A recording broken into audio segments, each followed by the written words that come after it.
That it will stop the music. That's what I was wondering. If it would stop the music. Oh, have I woken you up? The friendly cushion has reminded me. He was sleeping on his arms earlier. I love it when they do that, like that. And they look like one of those carpets that's made of a cat. Right. I do still have some audacity to fucking offload about. I'm just gonna have to. Like, how can someone have the audacity to think that I wouldn't fucking overthink? When you were fucking told my fucking diagnosis is. Of course I'm gonna fucking overthink. And in actual fact, I think they must have wanted me to be on the to talk about them, because they said this person that doesn't exist, or Barry the Llama Donkey, or an ice cream with a juniper helmet. A juniper helmet. Where was I? The audacity of it. Yeah, because they said this will probably end up in a video after asking me, that thing of telling me. That's the thing again, telling me what I'm thinking to a message that they know I haven't read because they're still writing it. I'm sure you think this. I suppose you're going to say this. That fucking crap. Manipulation. Luckily, it's in writing.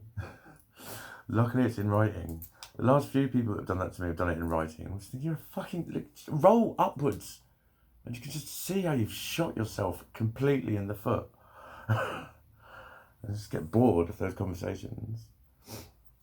And then, what was it? But I found myself again replying with long texts explaining my fucking self. And it's all about that normal. And it's about paradigm. Thank fuck I found the original point for this video. It's about paradigm. Because you all want mentally ill people to just not be mentally ill. So you project that onto them, and that's why you keep saying all the shit that you keep saying. The coercion towards normality. You see when you try, fuck off. That is just the most. It comes from a place of someone who believes themselves to be so fucking worldly wise that they've actually got this benign sympathy towards you. And it's actually coming from someone that hasn't made the simplest of conclusions, that some things are intermittent. You dozy fucks, basically. But, that's why I talk about my labels. That's why they're not labels. You call them fucking labels, but that's why I talk about them. Because then people have got a chance to know, and if this sort of explains the expecting normal from me.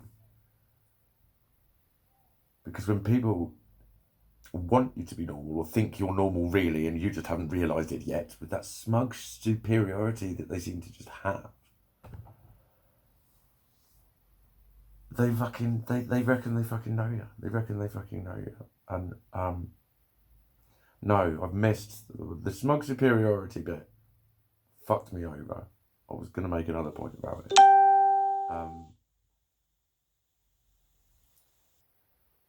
But they then interpret you through, that's it, they interpret you through the eyes of the normal. Like, he could control it if he wanted to, is what I mean. That's a paradigm.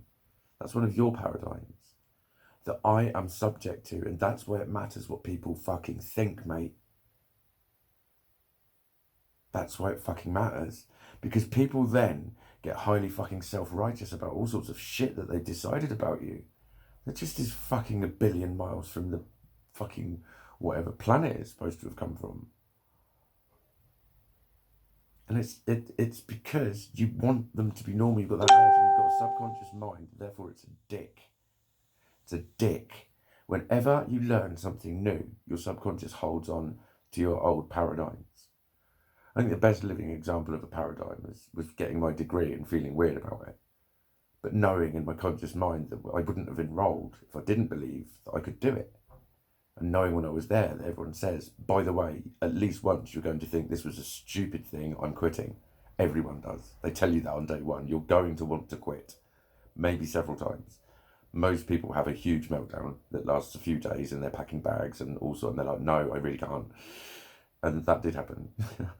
But when I was a lot younger, I had an inferiority complex, basically, around degrees. And I thought I was being rational in saying I'm just not clever enough for a degree.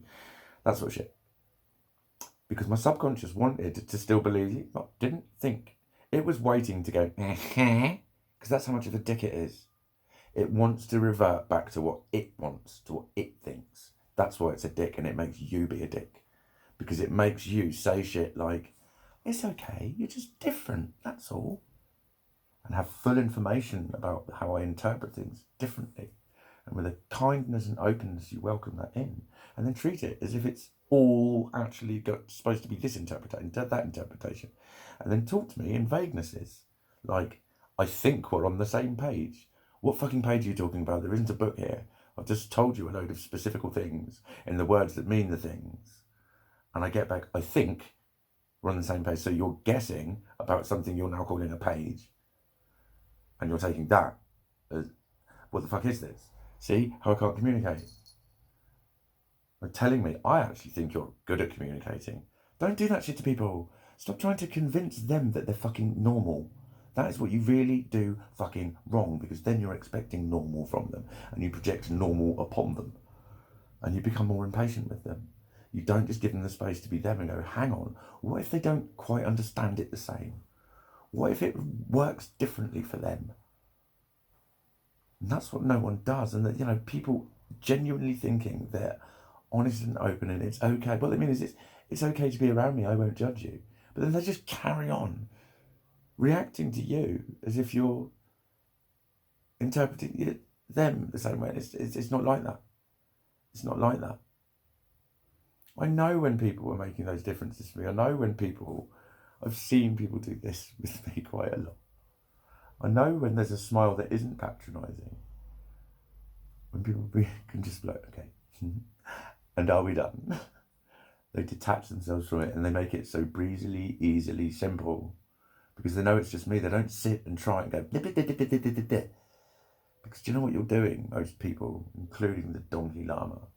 Just projecting your own shit. You're seeing your own shit. You're trying to mend your own fucking shit. Stop trying to tell other people what fucking shit they're doing wrong and realise that everything that you're saying to them is you. It's you. That's why you majored on me smoking, because you fucking detest that you can't give up smoking. So my smoking's worse, therefore it's bad.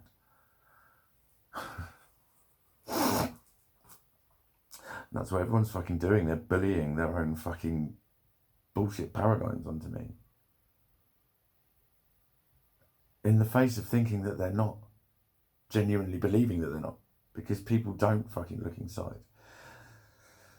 You know? Mental health patients are always told to look inside. We're the ones that always fucking are, mate. It's sane people that need to have the fucking insight, actually. Because through your own insight, through exploring your own dark side and not being scared of it, and going, yeah, I'm fucking venomously hateful towards people. And, what's going on? Why? What's da-da-da-da-da? Why am I like that? Am I just being selfish? Was I just being selfish? To accept the fact that you can be, it's allowed. Everyone is, in different ways. There's all dark shit in people, and it leads to nasty shit if you don't look at it.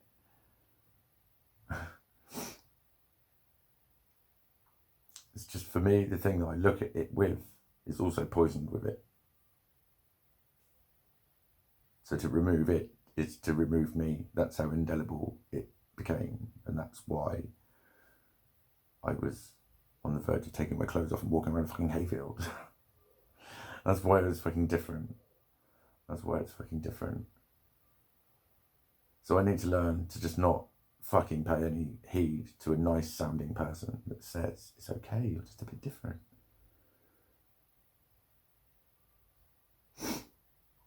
And I didn't let it smash me to pieces. I didn't. Knowing that that's my biggest fear, is getting vulnerable and telling people shit and getting that kind of intimacy is what I'm talking about. I'm talking about myself, no one else. Things that I shared. And I had it, in my view, totally fucking dishonoured. You can't say things like honour, can you, without people getting, for fuck's sake, and getting all snide. But that's the truth of it. Like, respect is honouring people. You know what I mean? I like the word, but I also hate it because it does sound just out on me. It sounds really weird, but yeah, fucking disrespected. My meanness, not on about anything physical. My me. And it's difficult to show those bits of me, really and truly, the relentless parts of me that no one will rarely see. You see, it makes me speak in rhymes like a kid, and weird. That's that element of me. That's why I say the words that mean the things, and I have to say it like a little phrase. I know it's my inner child, and it's a weirdness of mine, but it's not something I've made up. It's something that I've discussed with my fucking psychologists when we were talking about how near I am to having multiple personality disorder. But it's the words that mean the things. Those are the words that I said. I feel this, I thought that. Don't say words that don't mean it. I don't imply. I can't do subtext. Can't do it. Am I waffling? Yeah, pretty much. But I am gonna, I did have someone message me today, and I'm feeling quite like I've got my pink knickers on again, and my green sarong, and I actually want to like literally expose my body like that with them. Hang on, can you see? Like that. And walk round with the sarong, just hiding the fucking ugly part. And be all exhibitionistical and womanly. And just think, well, they're kind of like just pink and yellow shorts as well, in a way. Green. Says the master of colour. But yeah, it's, I was true to myself. She said, it's like two friends, and one of them said a while ago, do you want to meet up? And then the other one did. And I was just honest, I said, it's my plan to be out later. That might change. And when I'm out, you might see me and I might wave and keep riding. Because I did that a few times. There's been quite a few people who I didn't sort of look back at. I'll tell you what, I saw that fucking Larry little shit again, and he kicked my fucking bike. He was with his mate, there was about 12 of them. And he like dances and stares at my face. The geezer's got definite mental health issues. But I really want to smack him, but he's like a kid. He's like 16, 17. And I can't fight. But he's a fucking violent, aggressive little pissant. And he was grabbing at my fucking bag, and I told him to fuck off. And he booted my bike as I walked away, and his mate was kind of smirkily joining in. I told him to fuck off, and he did fuck off. I don't want to smack him, but I want to smack him.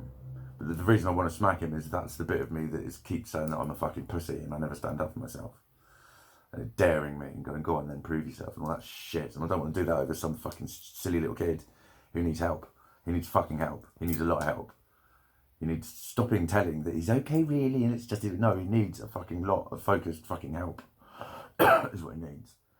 Because he's going to end up beaten fuckless or in prison or whatever. He's got the worst attitude I've seen in years. His energy environs me. Like, he makes me fucking ill. His energy makes me fucking ill. So I don't want to see him.